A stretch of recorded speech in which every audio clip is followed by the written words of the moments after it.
Okay, thanks everybody for joining me. This is uh, what are we on? We're on chapter 6. This is week number 7.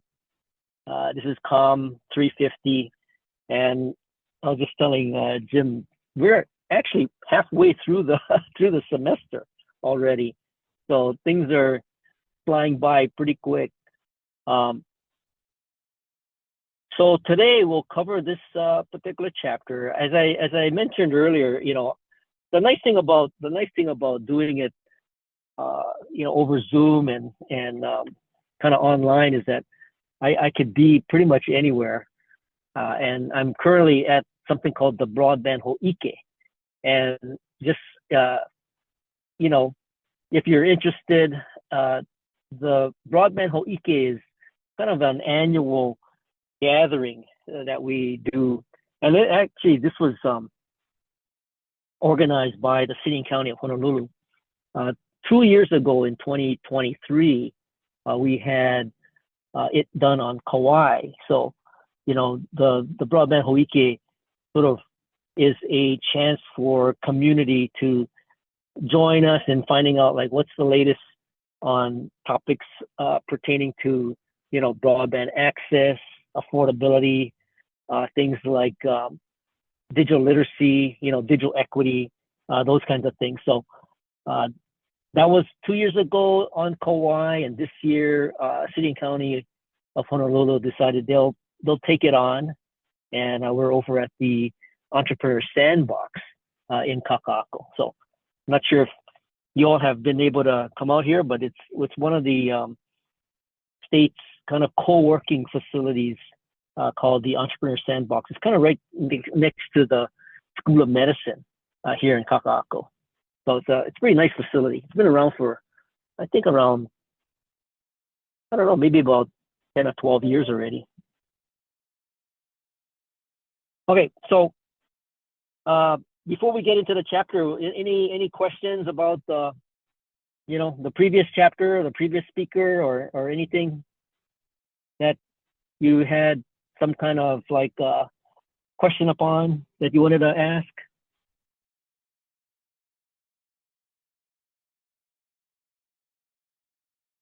Nope. Okay. Why don't I share this presentation and we can kind of like jump in. Let's see, where's my,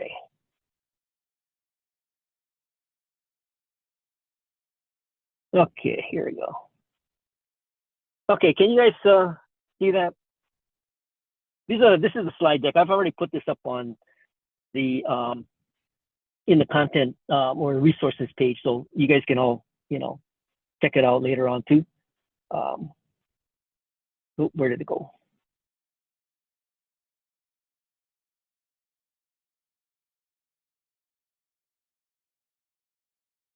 There we go. Okay. Whoops.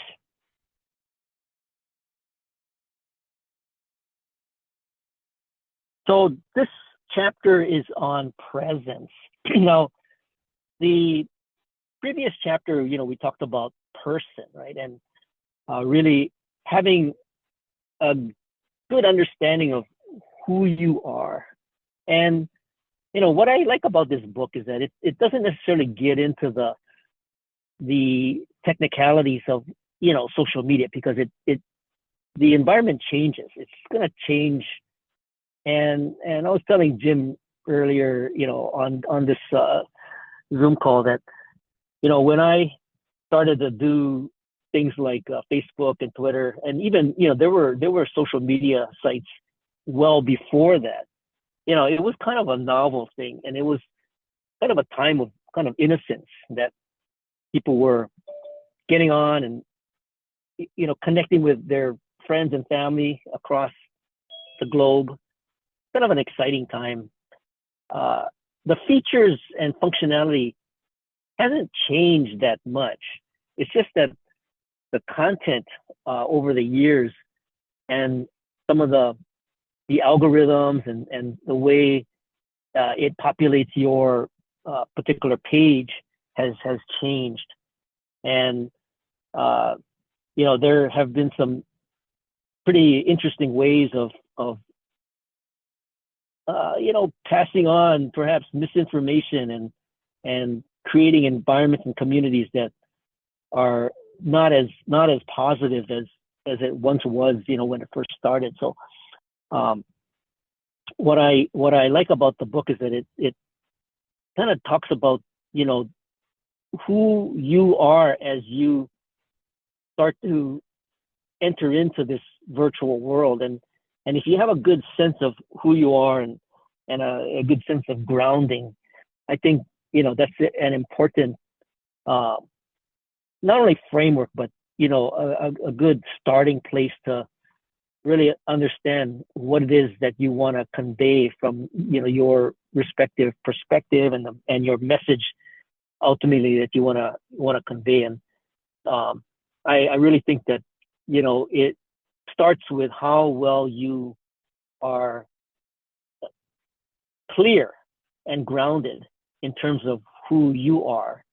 And then once you have a pretty firm grasp of that, it can then translate into how you project yourself, in social media. So that may seem a little philosophical, but I think it's important because you don't want to just go kind of willy nilly and do all kinds of stuff, because the internet is a tool that allows you to do whatever you want to do.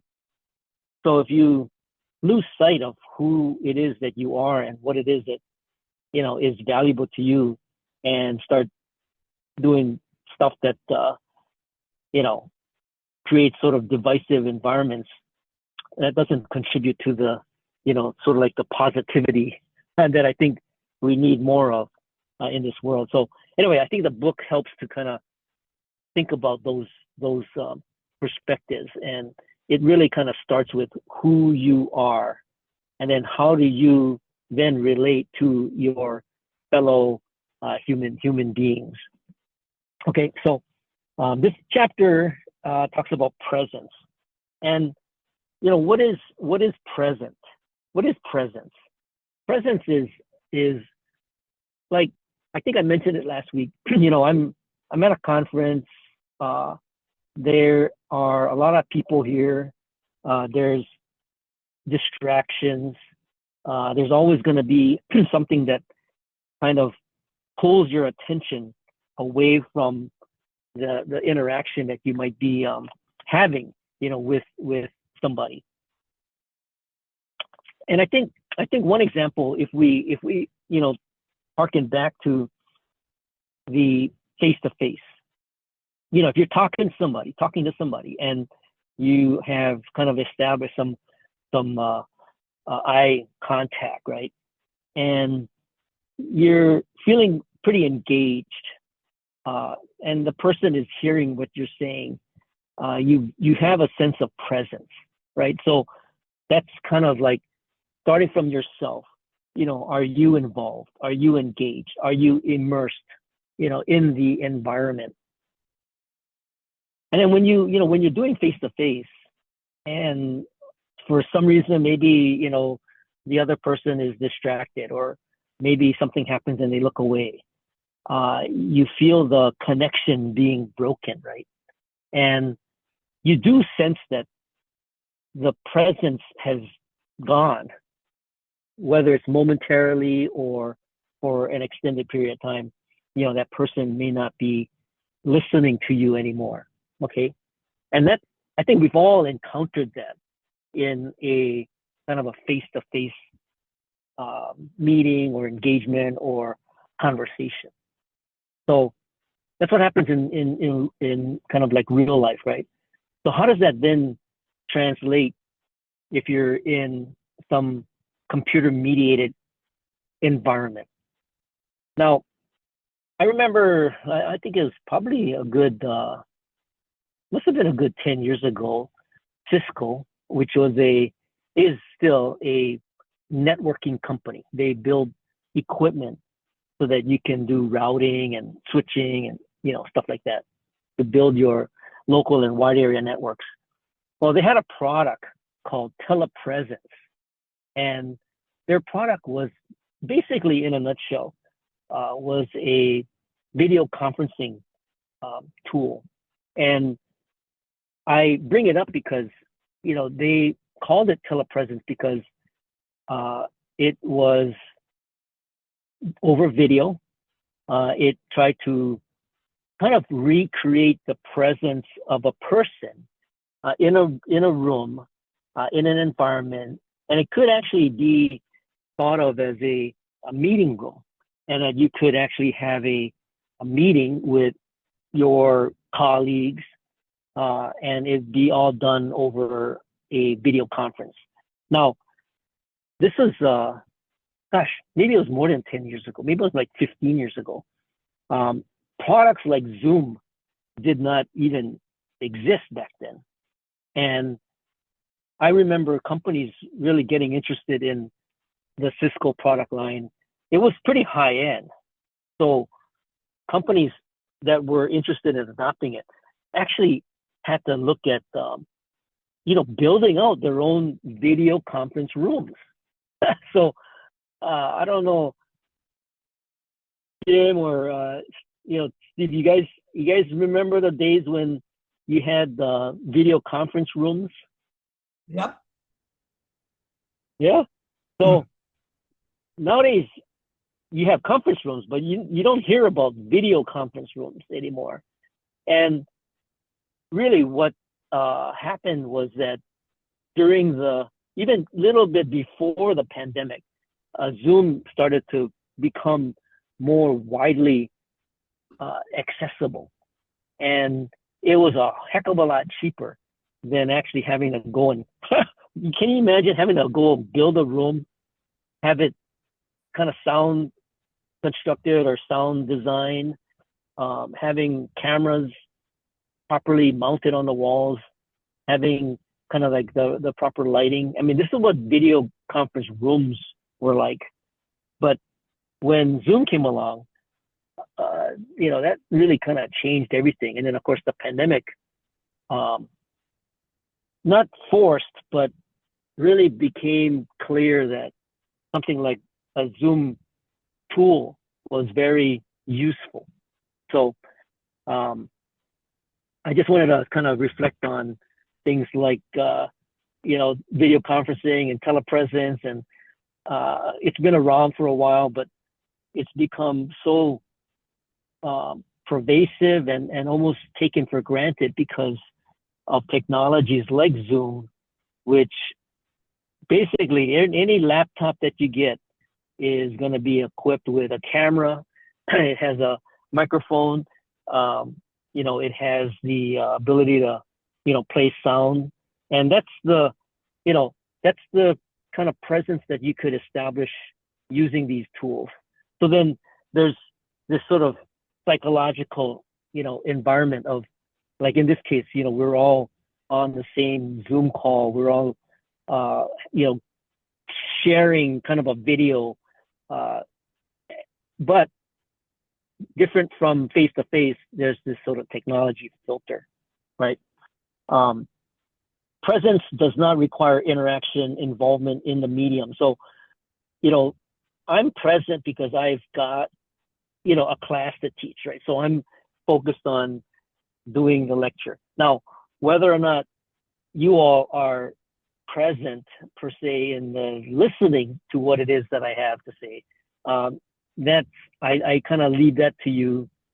I'm sure there's people that are multitasking. I'm sure there's folks that are reading something or looking at emails or what have you. So, to the degree where it's present on both sides is really up to the other person. Now, if we were on a one-on-one kind of conversation, there's probably a little bit more expectation that there would be more present.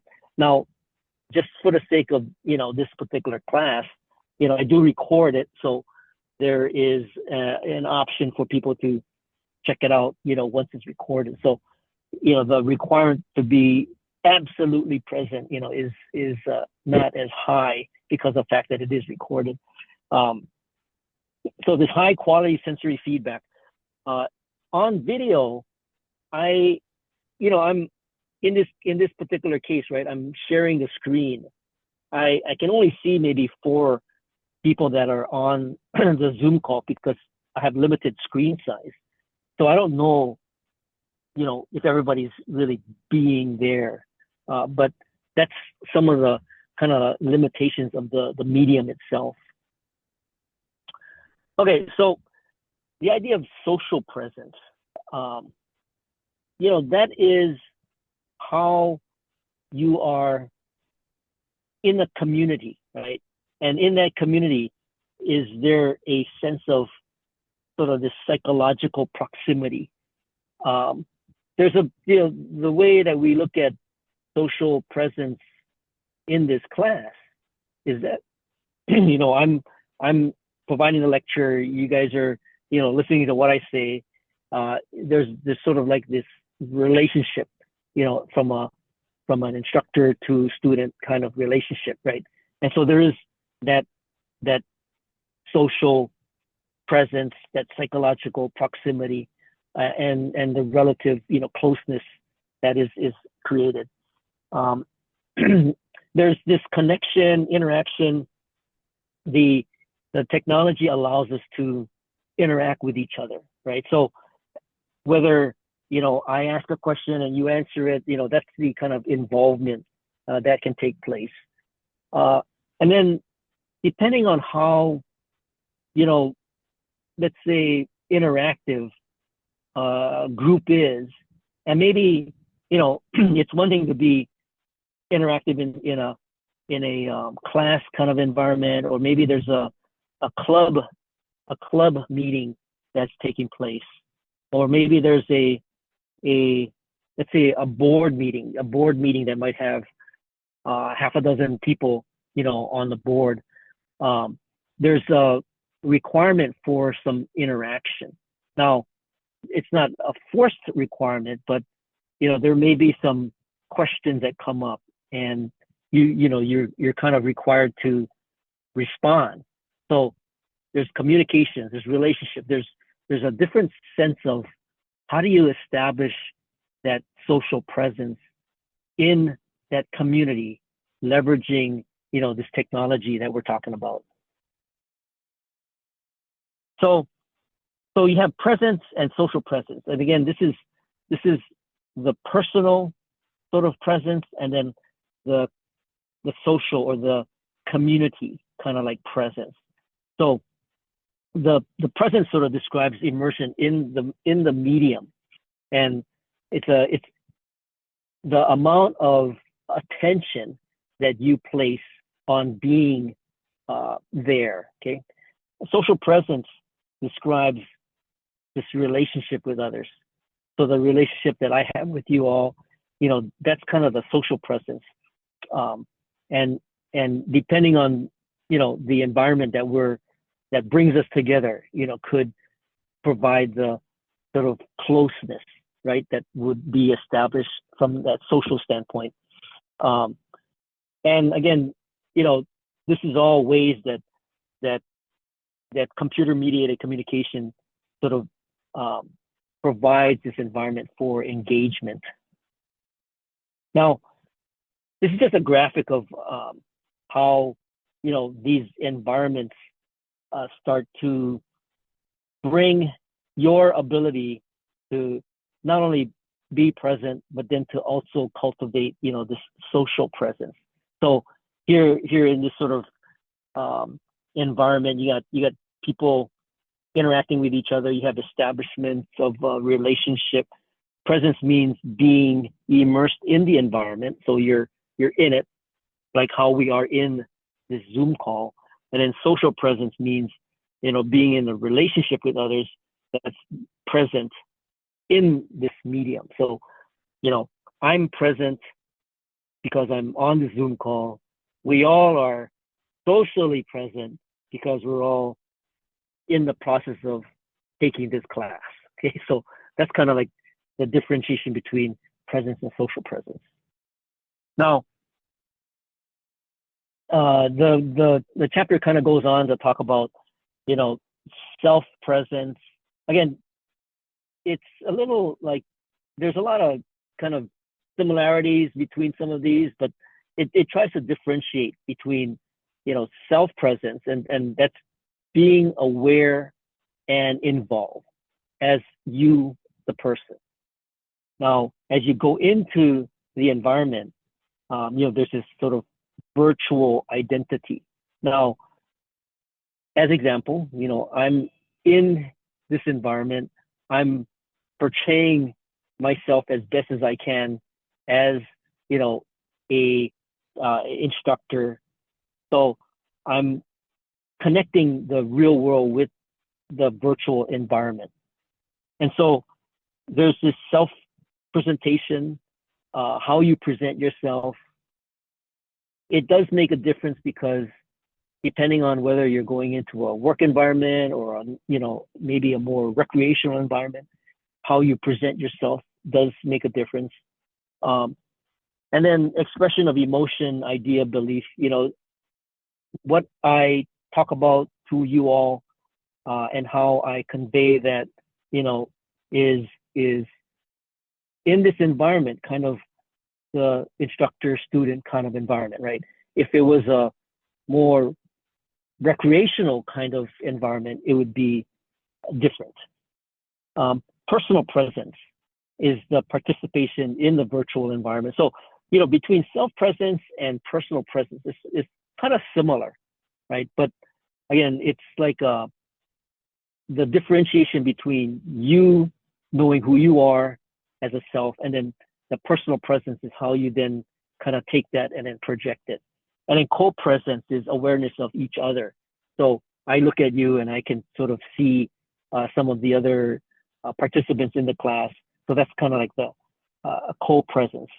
I can sort of tell if, well, not really that well because I'm sharing my screen. I can't see everybody, but who's really paying attention and who's maybe falling asleep or checking their emails or got their cameras off, and I don't know if they're even listening, right? So again, that's kind of like how you determine whether there's an actual co-presence going on. And this is just a further sort of breakdown on what we're talking about, personal presence, the extent to which you feel you are in the virtual world. So my participation, in this environment. Self-presence is the awareness and the response to virtual self-representation. So it's, being aware of how I look, how I dress, right? So that's kind of like the self-presence. And you'd be surprised, right? I mean, that can be as simple as, do I have a light on me that is illuminating, my face? Now, in my in this sort of soundproof cube that I'm in, I don't have my external light, but there is a light. There is a light like right up above, so it does sort of illuminate down. So there is some lighting, which is good, right? Because if I turn the light off, it'll be dark. Now, you might think, well, why is that important? Well, it is important because it's how you are projecting yourself, okay? And if you look at a lot of the influencers, I mean, it's well lit and their sound is good. Now, in this particular sound booth, I decided, well, I'll use my my earbuds just so that I can hear better, and then I can speak to it and you guys can hear me. So these are some of the tools of the environment that help us establish our sort of presence. And that's kind of like personal presence, to the extent to which you feel you are in the virtual world. And then co-presence, again, is feeling the presence of others in that virtual world, right? So I see Jim on my screen because, he responded, so he is kind of tagged to be closer to my video. So I see him looking at the screen, so I kind of get the strong sense that he's kind of paying attention, right? So that's good, Jim. Good job.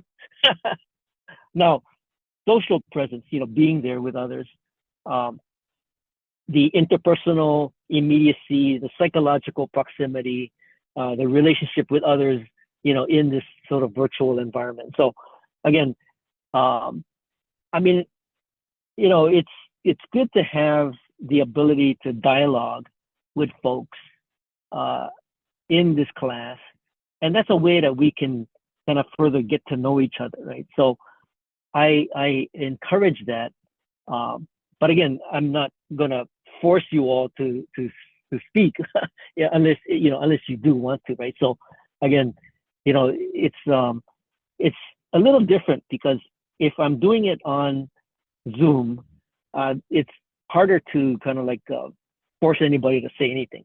But if you were in a class in person, right, in a classroom, I'm not going to be forcing anybody to say something, but there is the presence of me perhaps being there, looking at you, kind of like trying to send some vibes your way, saying, hey, I'm looking at you, so maybe you can kind of respond. So there's a little bit more, um, not pressure, but sort of awareness that there's a expected social context, that requires some degree of communication, and that is not available on a Zoom call. Okay, so that's some of the limitations of this kind of environment. But again, it's a lot easier to do that, in this sort of Zoom environment than if I were to compare it to email or text, or just doing some kind of asynchronous messaging on Facebook. Uh, and here it's just another kind of like a dimensional way of looking at some of these um, categories of presence, in this sort of three-dimensional sort of cube diagram. Um, so what are some of the constraints on the social presence? So you have, the environments that we conduct some of these community discussions, build community, have social interactions. And so you have these um, environments where, whether my camera is on or your camera is not on, that's the visual anonymity. We don't know what's happening if the camera's not on, right? Now, another visual anonymity is like if you're in a virtual environment where you are kind of like represented by an avatar, and that kind of creates the um, idea of a different kind of identity, on the virtual environment, in the virtual environment. So that's kind of like visual anonymity. Um, Asynchronous communication, right, is another dimension of how present you can be, right? Because if I'm sending you an email and I'm crafting the email, so I'm present in crafting the message, and then you receive it, but you receive it whenever you check your email.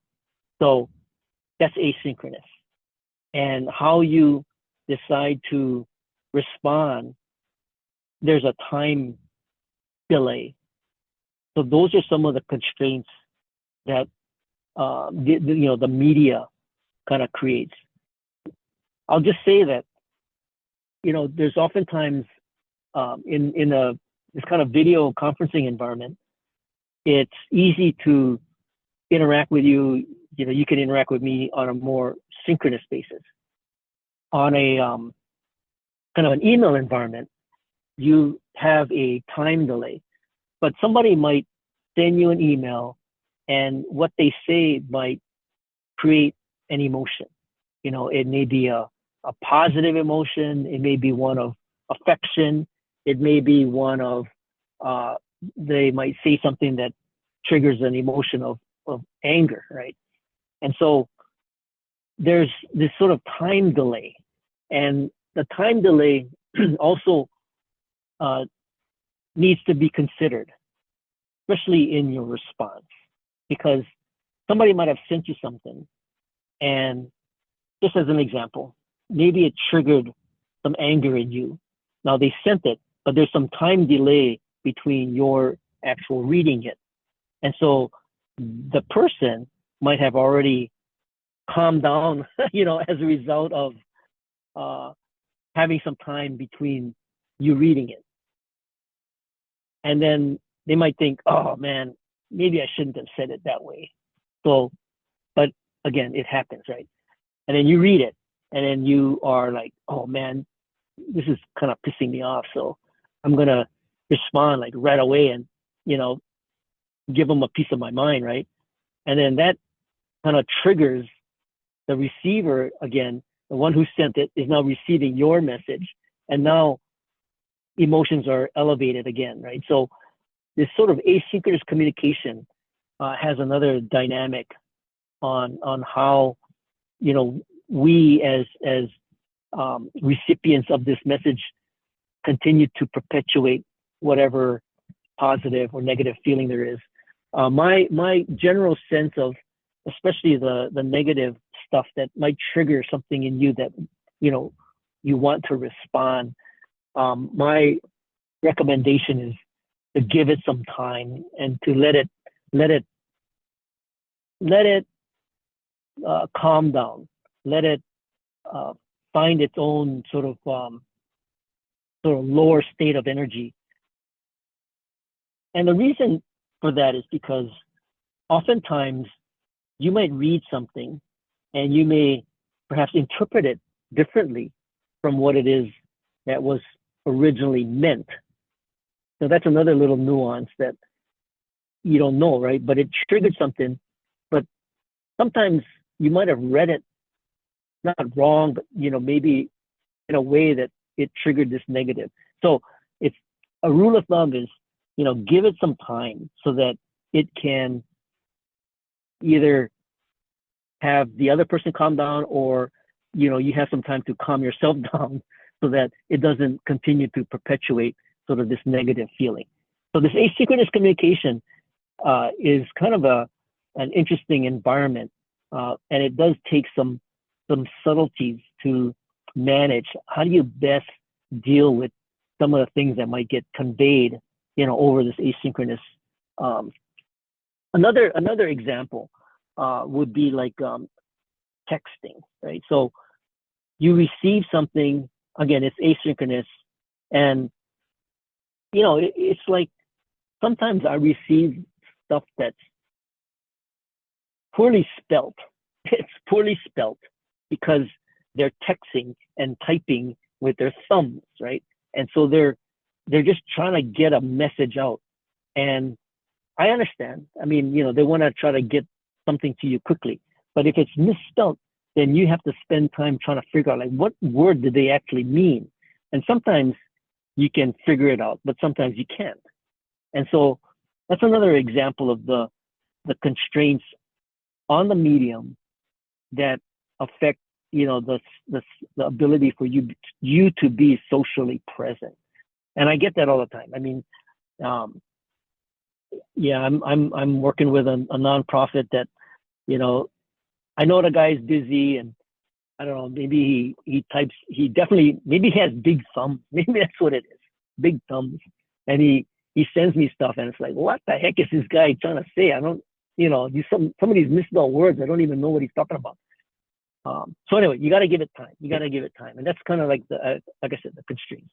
And that's, I guess, sort of a text-based messaging. That's an example of my encounter in a text-based world. It does get kind of limiting in the ability to convey what it is that's actually being shared. Okay. So it's just another, this is just another way of saying what the slide prior to this just said.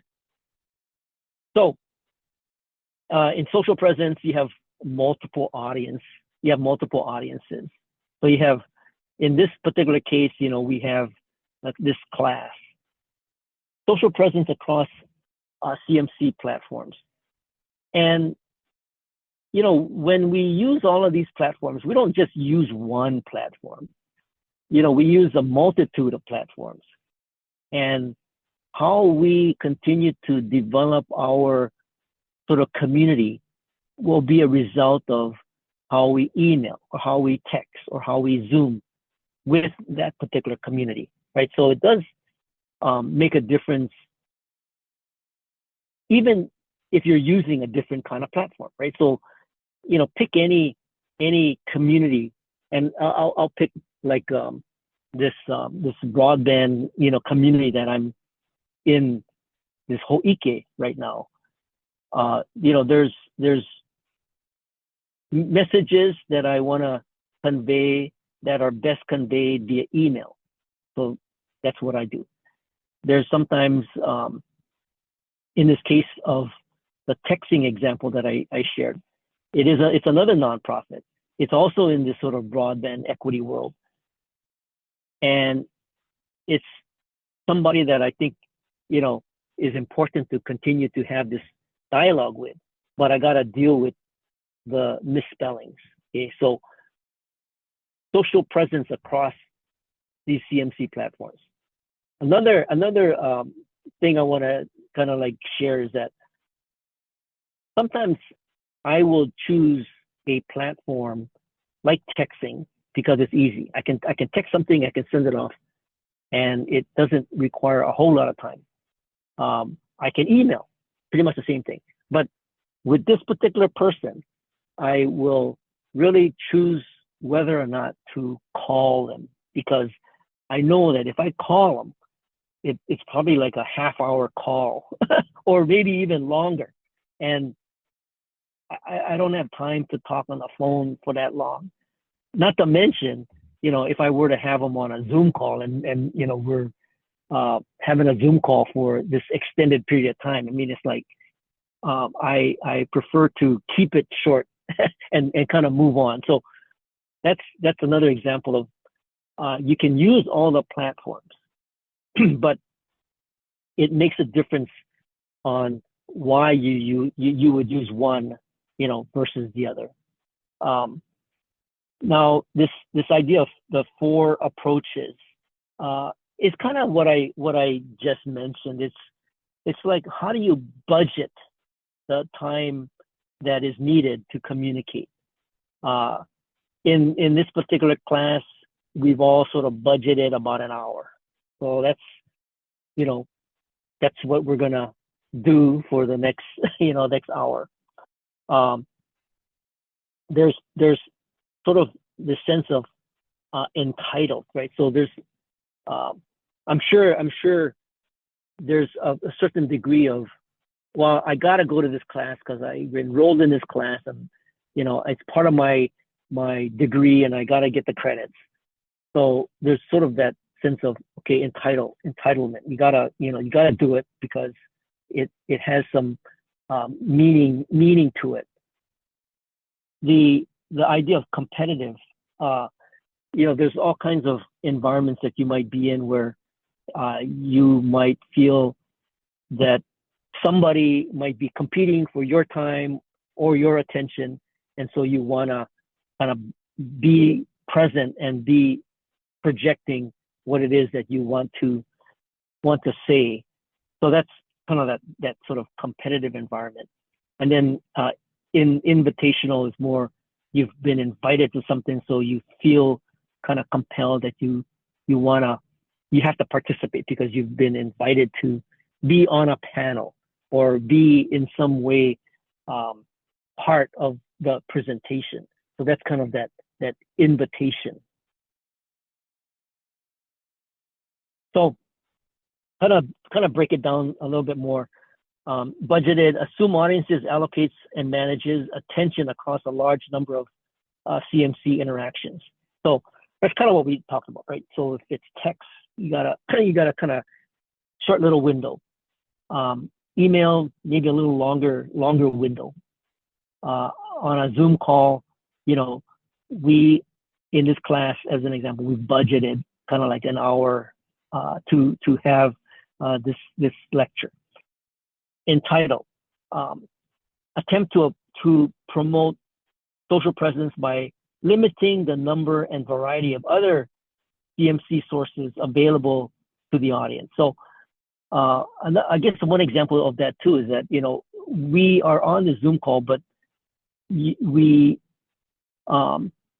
I would discourage your taking a call from, you know, your phone, because you should be on this particular Zoom call listening to the lecture. So that's the example of limiting the number and variety of other CMC sources available to the audience. Another one is, you know, if you were to multitask and do email, the presence is diluted or diminished because you're not present, you know, in the actual lecture and what is being said. So competitive, assume lack of audience attention due to competing sources. And so, you know, these sources could be somebody competing for your time.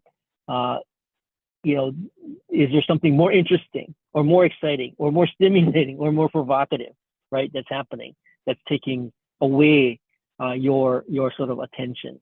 And then invitational, invite audience to interact, understand their perspectives by listening, consider alternatives, creating feeling of safety, value, freedom of expression among the participants. So again, that's, if I were to invite any of you to say something on this particular topic, kind of that's the example of being invited into the dialogue and creating sort of that social presence. Ambient and connected presence. So ambient presence is kind of you got this geographically distant people who express a sense of presence. So there may be relationships that take place, you know, over geographic distance. So there's sort of this, the medium doesn't necessarily create the presence. There's already this ambient sense of presence that resulted from whatever relationship you might have, you know, with the other person. And then the connected presence, using CMC to maintain that relationship. And I think phone calls are a good example. So you may have this relationship, and having the phone available so that you can access and talk to that other person is a good example of sort of that connected presence. I mean, that may be kind of old school, right? Because I remember, you know, in the olden days before even the internet, the only way you could stay connected with somebody is to have the ability to call them up, and that's kind of you know, back in the old days. I mean, using the phone was probably the key way of accomplishing that. Now there's so many different ways to stay connected above and beyond just a phone call, you know, whether it's FaceTime or Zoom or, you know, even email, right? Helps to contribute to that connected presence. So how do you apply some of this connected presence? So the idea of interactivity, you know, taking turns, getting feedback, having this sort of conversation. That's why I think I said earlier, like it's good to have some time, you know, in the class that it's open to any dialogue. You have a question, you want to, you know, express something, you want to give me some feedback. That's an opportunity to have this conversation, and that's the interactivity. And there's a sense of presence that results from that, right? I mean, for the most part, I'm doing kind of a monologue, and you know, I have to admit, I mean, you know, it'd be nice to have more of a dialogue as opposed to a monologue, but I want to make sure that I get through the material, and you know, so you know, I get you folks, you know, kind of exposed to the chapter. I do save a little bit of time at the end to do some interactivity, but then, by that time it's like, maybe everybody wants to move on, right? So, there's less opportunity to have that sort of conversation. But that's why what I usually try to do too is I start the Zoom call, at least 15 minutes before the actual class. So anybody wants to come on and just talk story, that's a good chance to take advantage of that. Openness, disclosure, sharing of thoughts, opinions, and emotions, trust, and trust is important, right? So this respect, cooperation, benevolence. There's a saying that we have in some of the work that we do, especially in this area of digital equity, is that progress only proceeds at the speed of trust. So if you don't have trust, it's not going to progress. So progress advances at the speed of trust. And I think it's important even, in a class, right? So I try to share sort of personal experiences so you have a sense as to, where I'm coming from. And hopefully, it's a reflection of reality, and you trust in what it is that I share with you all. This idea of satisfaction, relationship, enjoyable, worthwhile. Hopefully, these lectures are worth listening to. I also augment the class with, some of the special guests, right? So it's not just me talking, right? It's having the chance to hear what others are doing to give the class a dimension of enjoyability, because it's more than just, me doing a monologue. And then connected, whether that's interactive, open, trust, and satisfaction. So again, these are some of the key elements of applying this connected presence. And again, this is just another sort of graphic explanation of, connected presence. So you have the top arrow, connected presence, more on one side, less on the other side. The interactivity, openness, trust, satisfaction. It's sort of directly sort of proportional, right? So those things that provide you with interactivity, openness, trust, and satisfaction, it's proportional to how much this connected social presence is. Less on the left side, more on the right side. This sort of concluding thought about doing the research and kind of doing the comparison of, is co-presence more effective in a 3D hologram versus a 2D video? And I think the author kind of cites the example of Princess Leia in Star Wars, projecting a 3D hologram to convey a message, and how much of that is going to affect the delivery, of that message. And I think what was concluded was that there's probably not a whole lot of difference, in terms of conveying the message, but there are some qualities about a 3D environment that make it more compelling, to that message. So I haven't seen too much, sort of 3D holographic messages, but there's been attempts at theaters trying to project 3D, and it does have an added dimension of your experience.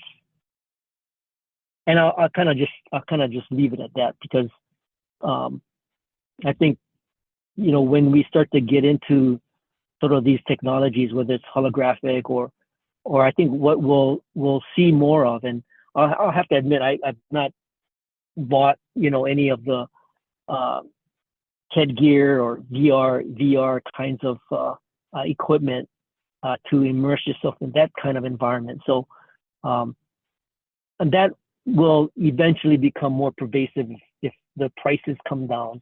But that gives you a more immersive experience if you're in a 3D environment that's supported by the VR headsets. So so again, I think what we're seeing is more information being made available via the 3D kinds of environments, but the real difference at this stage of the game of conveying the message is not that great. Okay, so that's kind of like the primary message that I've gotten from that example. So some of the research that's taking place in this area of presence, you cannot have social presence if not present in the medium. So if there's a reticence or lurking or social loafing or multitasking, that's kind of the critique is that if that's what's happening, there is little presence that is achieved in the medium that you're using. And then measuring social presence is something of a challenge. So how do you actually measure the amount of social presence in any kind of environment? And again, this is taken in the context of if you were to do research in this area and you were challenged with trying to determine what's the kind of quantitative value of social presence, it's a little hard to measure. So again, the concluding statement is, how do you determine that? Who do you ask? And what if the partners that you ask disagree? How do you quantify, one perspective from another? So it's kind of an open area for discussion and analysis. But the chapter kind of just takes you through, again, the detailed differentiation of these different sort of areas of presence and how you then start to think about it, as you go into whatever computer mediated environment that you are now immersing yourself in. And again, it's really a multitude of different things that as you take on whatever job you take or whatever community you engage in, and the people interactions that you have, it's going to be a multitude of different kinds of CMCs that you're going to use. And each one will have a different kind of impact and contribute to the social presence that you can achieve, as you develop, these communities. So I think that's, here, we have another analysis of presence, social media, you have social support groups, you have the emotional support. That's a strong kind of driver for presence. You have information. Information is also a strong factor in achieving presence if the information that is being conveyed is something that you are looking for. Now, esteem, if the environment is giving, kind of like handing out some compliments or validation, positive, creating this positive environment, that's another sort of contributor to presence. And then, so finally, and then you have similarity. You have, are the people that are participating in this community having sort of similar feelings or interests or concerns? That creates another whole level of community kind of presence. So that's kind of the chapter in a nutshell. And the quizzes, I'll make sure that the quizzes are activated for you to check out. Are there any kind of questions before we let you all go? Any questions about this particular chapter?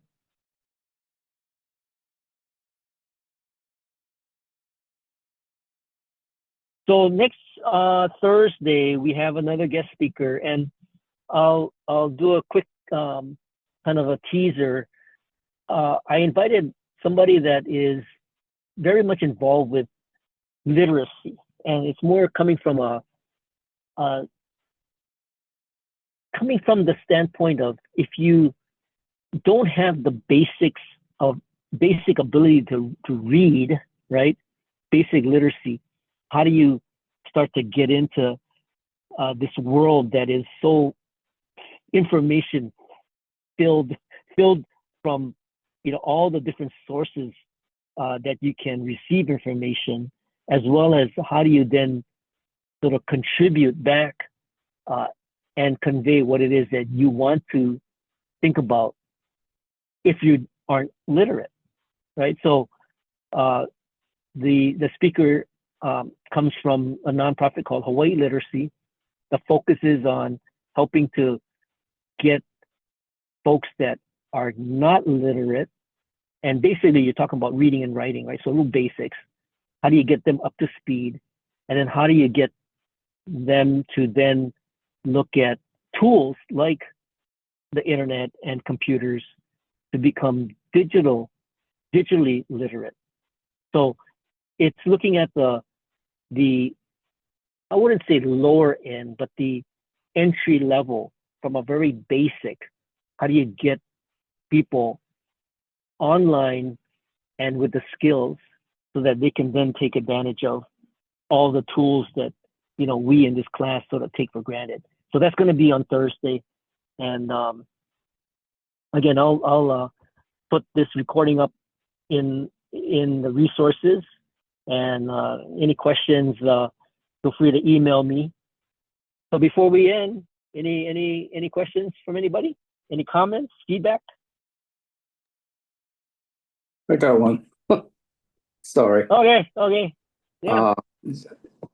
It might be off what you taught, but I'm curious to find out whether it's more effort and work to present classes online versus in person.